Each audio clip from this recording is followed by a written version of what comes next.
ഖാദർ മോനെ, ഞാനേ എൻ്റെ ഒരു വീഡിയോ ആണ്. ഞാനെന്തോ ഒരു പള്ളിയുടെ പേരിൽ തട്ടിപ്പ് നടത്തി, കോടികളുടെ തട്ടിപ്പ് നടത്തിയെന്ന്. എന്താ നിങ്ങൾ കൊടക് എന്ന് പറയാൻ ഹൈദരാബാദ് ആക്കിയത്?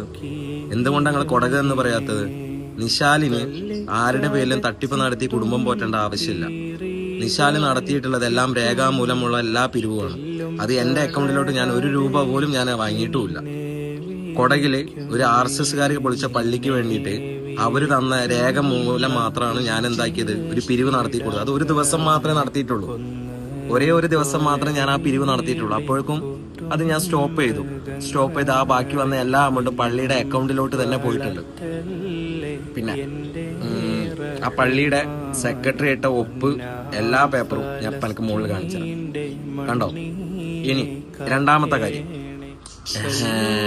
ആ പൈസ കിട്ടി ബോധിച്ചു എന്ന് പറഞ്ഞിട്ട് സെക്രട്ടറിയുടെ വോയിസ്.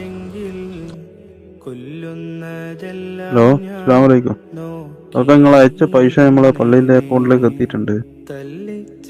എമൗണ്ട് വന്നു. ഓക്കെ, അതും ഞാൻ കാണിച്ചു. അതും കണ്ടിട്ട് ഇനി ഈ പറയും ഞാൻ തട്ടിപ്പ് നടത്തിയെന്ന്. എന്തർത്ഥത്തിന്റെ എന്തിന്റെ അടിസ്ഥാനത്തിലാണ് ഈ ഇതുപോലത്തെ ഒരു അലിഗേഷൻസ് ഇല്ലാണ്ടാക്കുന്നത്? പിന്നെ വേറെ ഒരു സംഭവം കണ്ട്, അയൺ ലേഡീസ് എന്നൊരു ഗ്രൂപ്പില് നിശാലിന്റെ പേരിൽ എവിടെ തിരൂർ SHO കംപ്ലൈന്റ് എടുത്തിട്ടുണ്ട് എന്ന് പറഞ്ഞിട്ട് പോകുന്നുണ്ട്. എല്ലാ എവിഡൻസും വെച്ചിട്ട് പോകുന്നുണ്ട്. പണ്ടൊരു ചൊല്ലുണ്ടല്ലോ, വിനാശകാല വിപരീത ബുദ്ധി എന്നൊക്കെ പറഞ്ഞൊരു ചൊല്ലുണ്ടല്ലോ. അതാണ് ശരിക്കും നിങ്ങൾക്ക് പറ്റിയത്. ഇനിയാണ് സത്യങ്ങൾ പുറത്തു വരാൻ പോകുന്നത്. ഈ കേസ് കൊടുത്തപ്പോ നിങ്ങളെന്താ നമ്പർ അതിൽ ആഡ് ചെയ്യാൻ, രണ്ടാളെയും വിളിച്ചാൽ കിട്ടാത്ത നമ്പർ ആഡ് ചെയ്യാൻ എന്തേ?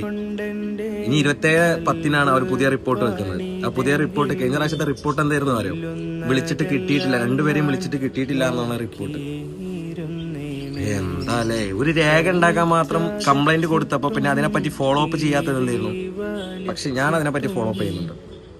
ഇന്ന് കറക്റ്റായിട്ട് ഫുൾ എവിഡൻസ് വെച്ചിട്ട് എന്റെ ബാങ്ക് സ്റ്റേറ്റ്മെന്റും ഈ പണപ്പിരിവ് നടത്തിയ ആ പൈസ പോയ ആ പെണ്ണിന്റെ, എന്റെ പേരിൽ വ്യാജ പീഡന പരാതി കൊടുത്ത ആ പെണ്ണിന്റെ ബാങ്ക് സ്റ്റേറ്റ്മെന്റും വെച്ച് ഫുൾ ഡീറ്റെയിൽ ആയിട്ട് തിരൂർ പോലീസ് സ്റ്റേഷനിൽ ആള് പോയിട്ടുണ്ട്. അപ്പൊ നമുക്ക് നോക്കാം. ഓക്കെ, അവിടുന്ന് കിട്ടുന്നതിന്റെ ബാക്കി ഡീറ്റെയിൽസുമായിട്ട് തരാം. ഇപ്പൊ തൽക്കാലം നിശാല് നടത്തിയ പള്ളിയുടെ തട്ടിപ്പ് എന്ന് പറഞ്ഞ് ഈ പ്രചരിപ്പിക്കുന്നതിന്റെ പൊളിച്ചെടുക്കാൻ ഇത് തന്നെ ധാരാളം. ഓക്കെ, ഇനി മേലിൽ നിശാല് തട്ടിപ്പ് നടത്തി അല്ലെങ്കിൽ നിശാൽ അങ്ങനെ ചെയ്ത് ഇങ്ങനെ ചെയ്ത് പറഞ്ഞിട്ട് വ്യാജ വീഡിയോ പ്രചരിപ്പിക്കുമ്പോൾ ശ്രദ്ധിക്കുക. നിശാലിന്റെ കയ്യിൽ എല്ലാം തെളിവായിട്ട് തന്നെ നിശാലിന്റെ കയ്യിലുണ്ട്.